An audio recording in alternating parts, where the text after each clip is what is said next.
does it feel po to win an award here sa GAWAD, Dangal Filipino Awards as Best Scriptwriter of the Year? Masaya kasi ang mga soap opera writers yung hindi nabibigyan ng award sa totoo lang. But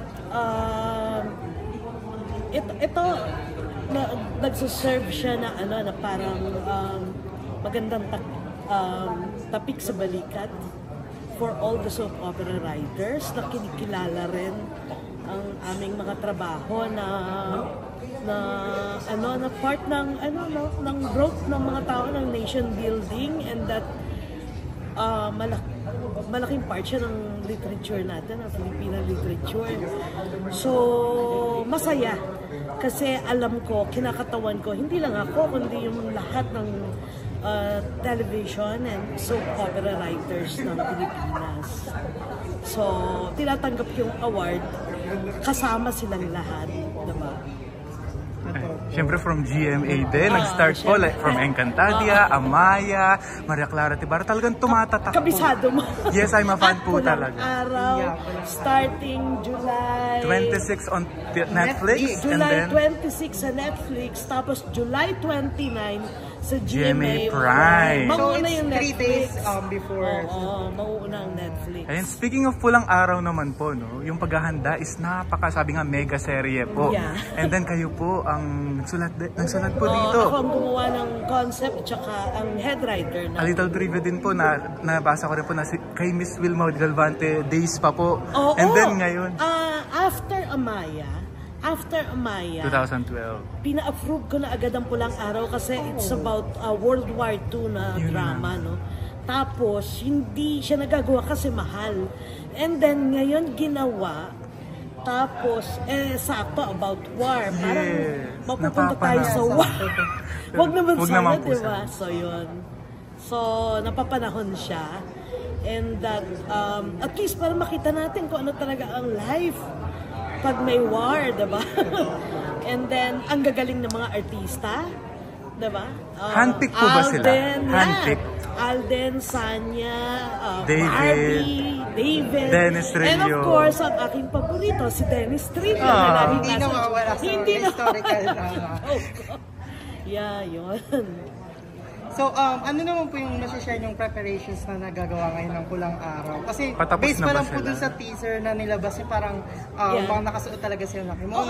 Parang period kasi siya, nag-span siya ng 1930s until 1940s hanggang sa liberation and after the war. So ang tagal nung kanyang 15 years yung time period ng show, nung kinatawa ng show. So iba yung costume ng 1930s, iba yung costume ng 1940s, diba? And then the music design, also the CGI, kasi syempre yung pagdating ng mga Hapon, yung mga bombahan, and that, yun. So, marami nga abangan din sa show. Grabe, ang dami nga abangan. Pero throwback muna tayo sa Maria Clara Tibar dahil yun yung pinalanunan nyo for tonight po, no? Grabe po kasi yung awards ng Maria Clara, no? Si Barbie Forteza, pinakamaraming Best Actress Award daw sa TV. Napakahusay niya rin naman talaga. Dennis Trillo won an award also. At isa rin mahusay na artista, napakahusay din. Andrea Torres din won an award. Even David Licao po. Ito po ang tanong, yung mga Julian fans, kahit na ang galing niya bilang Maria Clara, wala pa rin po siya nakuha ang award. Any reaction to that?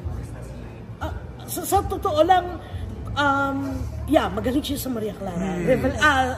Revelation siya doon sa show. And then Sin nila Tirso. multi-talented, di ba? Ang galing.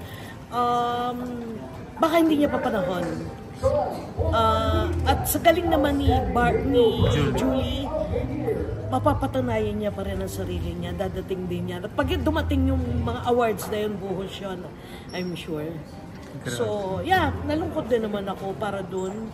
Kasi talaga nagtrabaho siya. At ibang-iba yung Julie na artista na Julie kesa sa pinakita niya Maria Clara. Totally talaga. Ibang-ibang character yung totoong Julie sa Maria Clara na pinakita niya. talagang nakita mo talaga na nag-transform siya as an Especially dun actress. sa El Fili na scene, yung parang nirelate siya, tapos mamamatay siya, grabe yun. Kaya sa Julie Fan, medyo nalungkot dahil Oo nga kahit isa wala talaga. Anyways. So, ayun naman po, sa Maria Clara at Ibarra pa rin po tayo. So, ang dami nag-aabang nun. Ngayon nga po, syempre may teleserye ng Barda, ang Pulang Araw. Pero, is there possibility ba na madugtungan pa yung Maria Clara at Ibarra? Kasi yung ending po ng Maria Clara at Ibarra is medyo open-ended. Yeah. So, may plan po bang sundan yun? May ginawa akong concept ng part 2 nun, actually. Pero, hindi ko alam kung kailan gagawin. Right now, malabo kasi nga, we're doing Pulang Araw. And the next year, Encantadia. And then next year, Encantadia, nagsasabay yung dalawang show. So, hindi ko alam.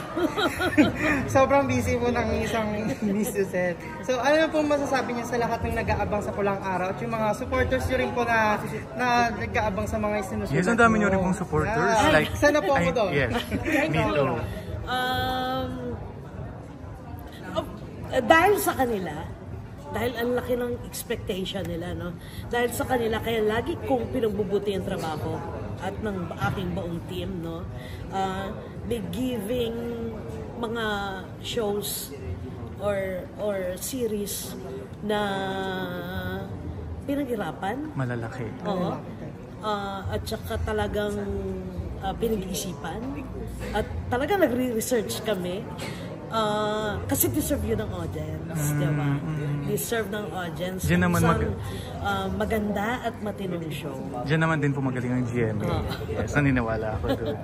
Thank you. Last question na lang po, sa Pulang Araw po ngayon, syempre parang lumalabas po na yung Barda na po yung magiging bida. And before po sa Maria Clara, parang sila lang po yung Filay. Accidentally lang yun, di ba? Yung Filay. Pero gumanda. Kasi may chemistry. Ang dami kong alam.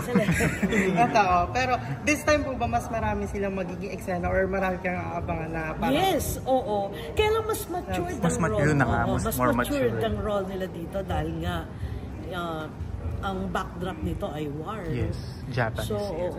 So masakit ang kanilang love story. Tragic po ba? Hindi naman. Okay. Ay, hindi sasabihin. Wag muna. Mag-expect po ba kami ng maraming churis ulit? No? Sasakit ulo namin Everyday naman. Lalo at ang daming artistang involved. Rian Ramos, ang dami all-star. Oo, marami. Saka meron pang hindi nire-reveal na isa. May special role. Wow. Hit! Ayun. So, yan. Kung may mapopromote po kayo or anything po. Ayun. So, yun nga. Pulang Araw sa Netflix, July 26. And then, Pulang Araw si GMA Prime starting July 29. Syempre sa prime time yan sa panggabi. And then next year, ang Encantadia. Wow. The ever busy Miss Suzette Daptalero. Thank you. Thank you so much po and Maraming congratulations po. Avisala. Yes, ma.